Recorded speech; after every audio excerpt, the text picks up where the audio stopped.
All right. Welcome. Good evening to this first edition of World of Sales. And this is a program that is dedicated to sales folks, the sales process, and anything that is salesy. We will be talking in the next few minutes about sales as a definition, sales as an industry, sales as a trade, sales as a career path, as well as how sales is perceived by the rest of the world. And then ultimately, the following sessions or the following episodes of this particular topic or talk show will shed the light more on specific levels and steps of the selling process, entitled Effective Selling. So those will be a couple of sessions that will break down the whole path of a salesperson and what they do need to do to be successful in their business, because we are going to see now, as we will be discussing live on what is sales and why sales and what's the taboo about sales and whether it's needed or not. And so all these questions that are out there and that salespeople face on a day-to-day basis. One of the biggest ones that I've experienced personally is salespeople are bad, they lie, they're not good, they're hated, things like that. So we'll cover more of that as we proceed in this particular programming. Again, we do have a live stream, and I'm not sure how's the quality. It looks like it's buffering right now. So on the radio, if you're listening in, we will still proceed. And I do have some, I guess, technical difficulties on my feed here on the live YouTube. So we'll probably have to do a rerun of this particular show. But in the meantime, I'm going to proceed. So first things first, sales. What is sales? And that's the biggest question. Is there a necessity for it? Yeah, so I would say yes. Being a salesperson, personally, I've lived, breathed, and enjoyed the sales world, period and out. I will still do it. I'm always going to be a salesperson in my blood, in my DNA. This is also a dedication, type of concept. So you're in it for life. You cannot really get out of it. Some people may do it for a minute, as a just a side gig. But for me, it's been pretty much a path, a career. And so as I joke in my trainings when I train sales teams, and I always say this, we all talk. We talk all the time, everywhere, with people, with friends, and sometimes we talk nonsense and BS and all the other. But the bottom line is, what if we used that talking and actually did something well with it and help people, at the same time help ourselves by making a decent amount of money the right way, of course. And so therefore sales. I did read once, and I do believe in this, that if you're in business, you're in sales. And I do not know of any business that has started not to grow, and of a business that has started not to make money. And if that is the case, any business would probably be a couple of things. It's either a service provider or product provider for the most part, and that can be a multitude of things.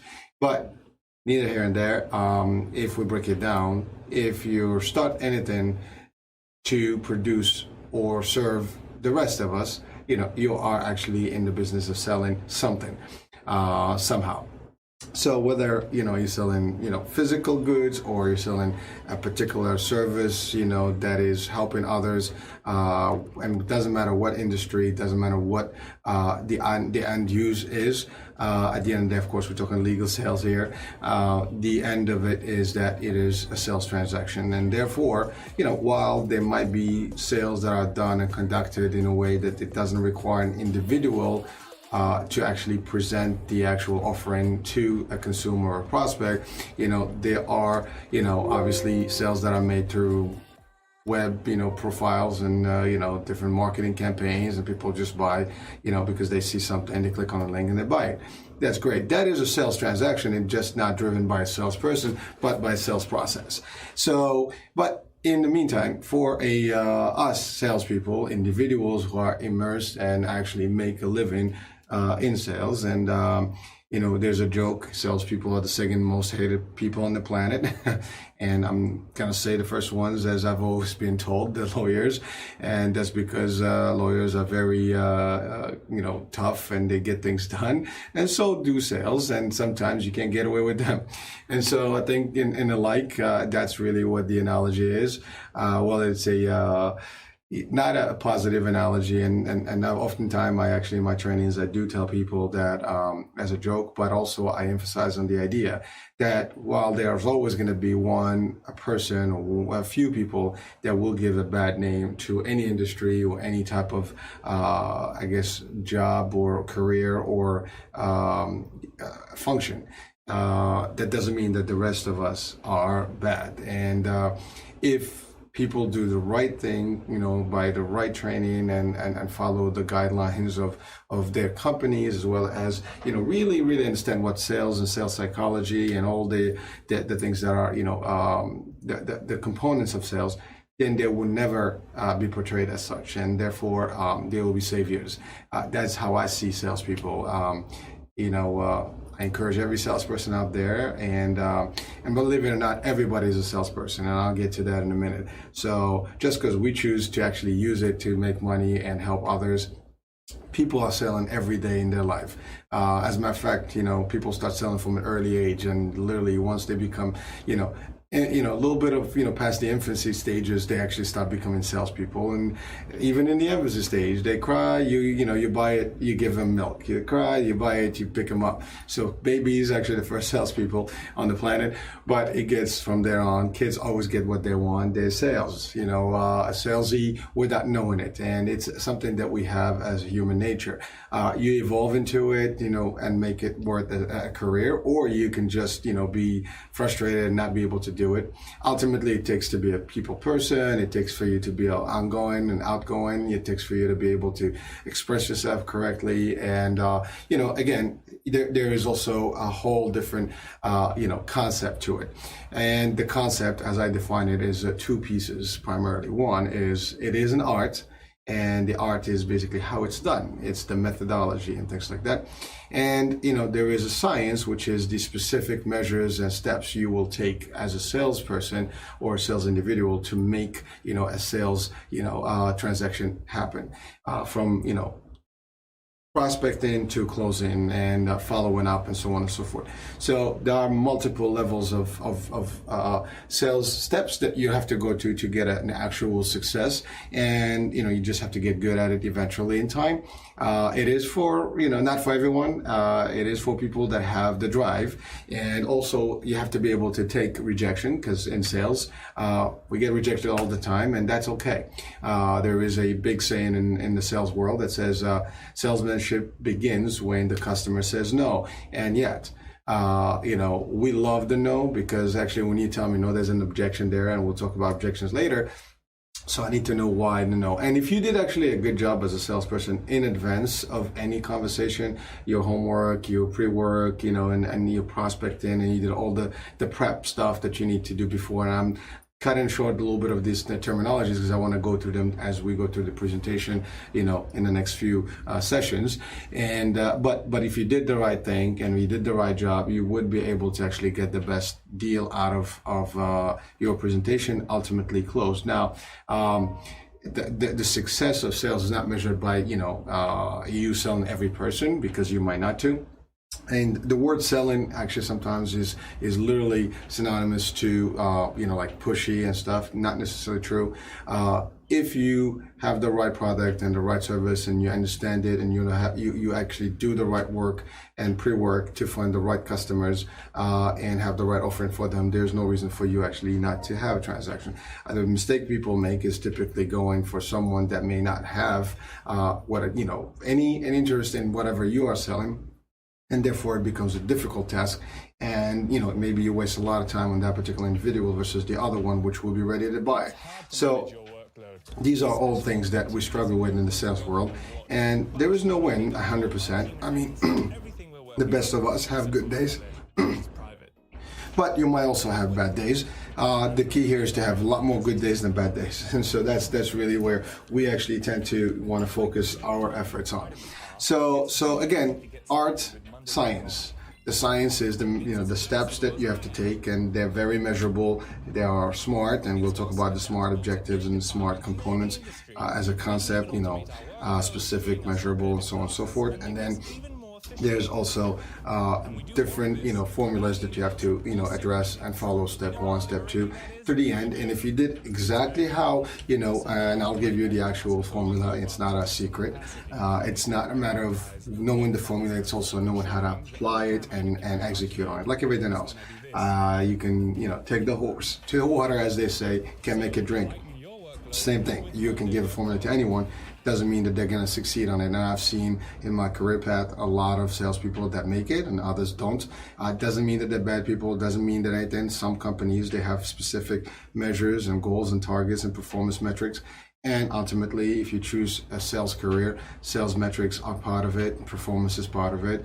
You deliver, you don't. I personally been through it, through the trenches, and moved my way up the ladder of sales, leadership. But at the end of the day, it remains the same. The same steps are taken by everyone, and some of us do succeed. A lot of us do succeed, and at different levels. And of course, others, they just don't have the right stamina to keep up with it. Again, it's pressure. That's another thing that people have to be able to work under, because it's not an easy picnic. You wake up every morning, there's a target, that you have to go after. It is determined by, the hierarchies above, and sometimes it's determined by the nature of the business. But again, at the end of the day, every business, if you're looking and watching or listening on right now, at my video or on the radio, you would know that one thing. There is a transaction if you open a business as an actual investor, as an actual business person or business owner. You want your business to succeed, and so the individuals that are working for you, whether they're salespeople in general, they need to do their job. I have seen I've had actually seen a lot of bad salespeople in my life as well, that I encounter in different places. In my personal dealings as just an individual, and sometimes you do comment, sometimes you don't, but their approach is wrong, and those are some of the things. And there's a lot of coaching on sales everywhere on YouTube. There's a lot of presentations, conferences, and things like that. I personally specialize in the sales in the insurance world, and more specifically the Medicare and Medicaid government program space. And I've been doing that from the last 25 years, actually 26 now. So in a lot of it is, I started as a salesperson in the field, and then ultimately, managed a lot of sales teams and directed them, and, run the whole sales division over time. But at the end of the day, you remain a salesperson, your thought process is always that. You always pitch in. That's the other thing. I mean, you're always going to be pitching at any level of your sales career. So whether you're direct consumer sales or you're actually selling, to your, hierarchies, you still have to pitch. And why? And people tell you, well, why are we going to do it this way? How are we going to do it? Why not the other way? Tell us how it is. So you have to do your presentations and always break it down to the level where people see and get a comfort, level. So they might not, buy a service from you, but they buy the concept, the idea. So ultimately they can support you in your stuff. And this is more advanced selling in terms of if you have a career path that you want to pursue as a sales leader. We will have different topics and different opportunities to discuss those aspects of it and how to manage those hurdles. In the meantime, just going back to the basics again, just to recap, sales is a necessary evil. Whether people like it or not, there will be sales transactions and there will be salespeople. We as the sales people, individuals who choose a career path in sales, we have to accept the fact that we're not always going to be liked by default, not because we're bad people, is because we tend to be pushy, or at least we're determined, we have a drive, we actually have targets, we always go after our targets. And some of us are pushier than others. Some of us use the pushy piece in a negative way, and they don't know how to use it and leverage it in the right way. You don't have to be pushy to get anything you want. As there's the widely statement that says you can do better with honey than with vinegar. So it's how you do it, your style, and there's a lot of ways that you can approach your customer and whoever that be. Whether it's an actual prospect that's buying from you or an audience that you have to pitch an idea or concept to. One way or the other, you have to have the ability and the talent to do it. And when you're selling to consumers, also there's different levels of how you do it and how you succeed. Some people have a comfort zone to speak one-on-one easily. Some people are a little bit more timid and shy. They may not have the same, eloquency, or at least the drive to be able to do this, in a smooth way. But there are people that actually might want to do it in the form of a group, presentation, and that's not for everyone.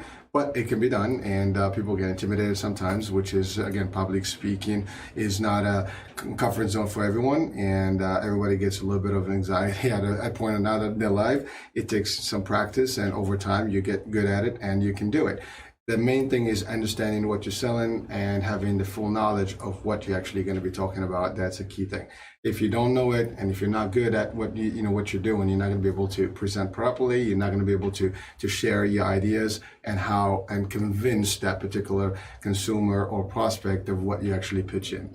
And so it is important, and especially if you are talking to an educated consumer that does their due diligence and to identify and find out more about what's available to them. And so when they meet with you and they agree to meet with you, they obviously have an actual content behind them. They have some background of what you are trying to offer. So, they might ask the right questions, the difficult questions, and they have to be prepared. And we're going to talk about everything from soup to nuts when it comes to a selling process before you even meet with somebody, when you get into a sales concept, and so on and so forth, and then ultimately by the end, how to get through certain steps. Now, I've mentioned earlier that I've done a lot of sales in the insurance industry, but also did it in real estate, personally as an agent, also as an instructor, as a licensed instructor for New York law, real law, and so I was giving courses on the actual pre-licensing classes, but also did sales trainings for the actual real estate agents and agencies. So again, different industries. Sales concepts don't vary much. They're about the same. It's just you have to adapt them to any industry, whether they sell medical supplies, pharmaceutical, products, cars, anything. I mean, there is a particular sequence of things that had to happen. There's events that have to take place, and there are steps you have to take and measures you have to take place to get it done. And then the way you do it, I mean, every artist, let's say you take a painter, right? They all have, to have canvas, whatever, they're going to use to paint. They need to have some sort of a color and brush, to actually do the painting. However, each one of them has a different style and how they approach it. And that's what gives them their unique, presence. Same thing in sales. You have certain steps, you have certain things that you have to have in place, tools, and then ultimately your personality, your approach, your touch, and those are your little and your arts, your style are going to make the difference between one salesperson versus the other. We can be two of us selling the same product. One of us may succeed and the others may not. And again, seen that, been there, not that, seen it a lot in some of the teams where you have always a couple of people that are superstars. And when you ask them what they do, when they tell you, I do everything, and some people they're just not able to do and take it to that next level. Again, so those are just some basic elements. So now we can move to the next item, which is the actual essence of selling, right? So you're gonna present something to someone or some group, and whatever that is, again, you need to know what that is that you're selling. So you have to learn your business. You have to understand your business. You have to have the knowledge and read the details, understand what you're presenting, be able to answer all the questions. Because majority of sales fail, at the end and do not close because you are not able to answer all the questions that a prospect may have. Now, the term prospect ultimately, for all of us just to define is whoever is a potential, consumer or customer or client that you're going to be engaging with, and ultimately, will become a client, permanently a member, customer, or recurring, member or customer. So there's a keyword prospecting. So first, knowledge, you got to know your stuff. Second is, well, where do I find these people? And marketing is a very, big industry itself that supports the sales concepts. And salespeople are marketers, but there's also marketers that help salespeople.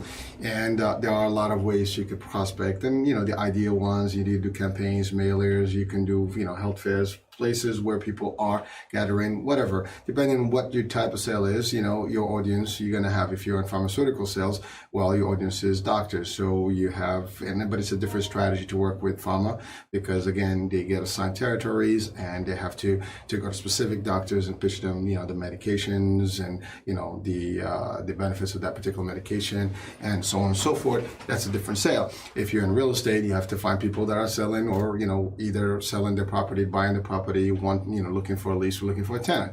So if you're in insurance, somebody is requiring some sort. We all need insurance. We live in the United States, at least for those of us in the States. I know that we have audience around the world, but for those of us in the U.S., we don't have social, insurance. So we don't have social healthcare. So therefore you have to have some sort of insurance to protect you in the event that you get sick. And so therefore you have to acquire some sort of a policy to protect you, to provide you with coverage when you need to seek a medical treatment at a facility, at a provider, and so on and so forth. So I'm going to be using some terms that may be generic to me and in my industry, but maybe not to everyone, but I'll try to dummy it down. So again, providers in our world is medical doctors or hospitals or clinics or specialists, and that's the generic term. And so at the end of the day is if you're selling to those folks, if you're looking for insurance, to pay or help you pay for some of those costs, you ultimately need to have an insurance policy. Therefore, you got to find a policy that makes sense for you. So if you're doing the commercial world, so it depends if you're an individual, if you're buying for your family, your kids, if you have a business, you want to do it for your employees. All these are different types of insurance products that are out there. And if you have a long-term need and you need to buy some sort of an added value insurance policy, you can do it for for long-term care, and so on and so forth. But there are other insurance that are individual, and for example, one of the spaces that I've worked on for the last couple of decades is Medicare. And so Medicare, and we'll talk about it in a different segment, a talk show, which is the senior health.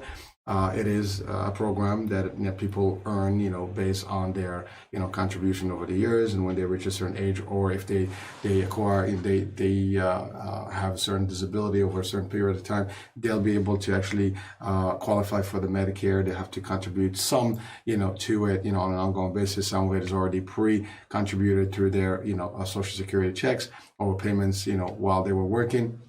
Anyways, that's not the topic for the day, but if you're in those types of sales, you have to find an audience that actually has Medicare. We refer to as the red, white, blue card. So again, if you're, in a selling insurance for the uninsured, so now we're talking about the ACA, which is like, formerly known as Obamacare, or you're looking at the, Child Health Plus or CHIP programs around the States. There's also a component of Medicaid, although the Medicaid plans right now, there is no active selling, so there's not much salespeople doing, the transactions that are driven by individuals directly. It's all state, managed right now at this point, for the most part. But so those are some. Now, again, if you're selling cars, it's the same thing. While people come to you in a car dealership, I've actually been in a car dealership myself, and you can walk in and there are like 5 salespeople. Some are better than others. I've had them all, good, bad, and ugly. And depending on some dealerships, they have incentives, and so there's competition. People are very aggressive. Some other dealerships, they don't have that, so it's a shared type of status. So there is no aggressive salespeople that are fighting for a commission, for example. Now, again, that doesn't mean that they're negative, but those are some of the drivers where people tend to be more aggressive and pushy, and therefore create an element of where people are not so pleased with the actual performance or happy with the actual interaction with those individuals. So that being said, so now you're in sales, doesn't matter what you're selling, doesn't matter what your, career path in the sales, what your products or, services will be. You'll obviously want, and by the way, another thing that I forgot to mention is that you're in sales, there's different levels of sales. If you are an actual telesalesperson, right? So it's a little different type of sale. You're on the phone, you don't have a personal, direct contact with an individual where there is, physical, there's body language, things like that. It's more voice and, tone. So if you're on the phone, and again, I've had a lot of call centers under my wing, and when you're training call centers, it's a little different than you're training like, field, agents or field reps. Field agents, they actually tend to be more personalized because they actually one-on-one, they sit down, people are looking at them, they can see them physically. On the phone, you have to create the perception of you being in front of them. And we'll talk about that type of, opportunity itself, in a different, section. And if not today, obviously at a different talk show. I mean, this is an ongoing show that we will have regularly, and it's again World of Sales. But we'll talk about some of the stuff. We'll come back to some of this basic, but we'll also discuss other items. And I will also suggest that if you have suggestions, questions about how to approach your sales end of it, or if you have struggles and maybe you require some assistance, and I know you probably have training through your agencies or whatever, and some places may not even have solid training that is dedicated to sales. And so I've seen places where they have training departments, but they don't have sales experts within the sales training department. So it's always the sales management team that actually provides the sales training. And again, if those same folks did not have enough training themselves, it becomes a little bit difficult because they only teach some of the stuff that they know, but they may not know everything about sales. Now, again, it's a very in-depth world. There's a lot of stuff, and I try to summarize it, try to concise it to a degree, so it becomes very easy for us here on the station and for you as the audience. But again, like I said, the purpose of my station is to bring in anything that is to do with health and healthcare. And because I come from the world of sales in the healthcare industry, that's dear to me. So I dedicated a couple of sessions or talk shows just to the professionals in the insurance world, but of course it can go beyond them to anyone that has some sort of affinity for sales. So the next steps is, now of course you have your knowledge, great, so you get through your product training, you get through all the stuff, you have your policies, your things, your company teaches you all the good stuff that you need. But now, so how do you proceed? People finish training and they're like, whoops, what am I going to do now? And that becomes another issue. So in training, if you're a true trainer or a true sales leader, you need to make sure that you teach your teams. And again, I'm addressing everybody here at different levels. So if you're just a plain, field agent or telesales or sales agent period, is one level. But if you're a manager of sales and a leader in the sales world, there are things and requirements that will help you guide your teams to do better and be better at what they are doing. And ultimately they'll succeed, then you will succeed and your company will grow and flourish. So it's one thing that leads to the other, but at the end it takes small, components, and together, you get a bigger picture. So it's like a puzzle, one piece at a time. And if you have them all, you get a clear, beautiful, picture in front of you. So one thing that people fail to do in sales, once they're into it, okay, I got this, I'm just gonna go out there and wing it. Well, there's no winging. If you wing it, it's gonna be exactly, not a good outcome. You want to have, reps. So one of my favorite, one of my best, friends and partners in crime in the sales world over the years, and a true salesman, himself, had a very, very, interesting, I guess, saying, which he learned. We both actually learned it at a particular training back in the days, and it's very simple. It's called the 5 Ps. Prior planning prevents poor performance. So if you don't plan, you do plan that you're gonna. There's the other one that says fail to plan, plan to fail. So it's the same concept. So if you're not prepped, If there is no work, you're probably not going to have the best outcome. Now, you might get lucky here and there, but you want to prepare yourself, before you do everything. So again, language, your look, your way you dress, all that stuff can make a difference. Being early to whatever you're going, having a strategy to what you're going to be doing. If you're assigned a certain territory, you need to know your territory. All those things are dynamics that you have to be comfortable with. You need to know your audience.